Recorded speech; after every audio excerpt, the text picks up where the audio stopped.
Alhamdulillahi robbil alamin. Bugun 2025-yil 16-oktyabr payshanba kuni Saxovatli qo'llar xayriya tashkiloti sifatida biz G'azo ahliga yordam yetkazishni davom ettirmoqdamiz. Bugun 5 ta ichimlik suvi to'ldirilgan mashinalarni harakatga keltirib, ularni G'azo janubida qochqinlikda yashayotgan va urushdan jabrlangan aholilarga yetkazamiz. G'azo sektoriga bosqinlar to'xtagan bo'lsa-da, fojia hali tugagani yo'q. Aksincha, urush tugaganidan keyin ko'plab yashirin muammolar yuzaga chiqmoqda.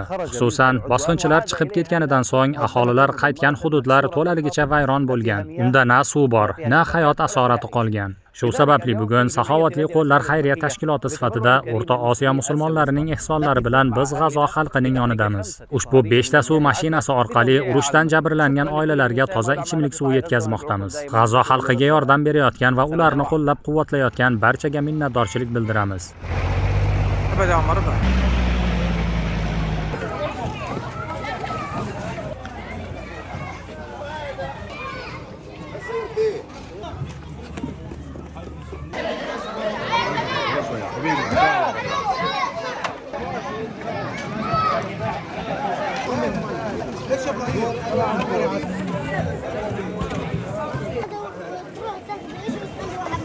Ushbu faoliyatlarimizni qo'llab-quvvatlamoqchi bo'lsangiz, ekran ostidagi manzillar orqali biz bilan aloqa qiling.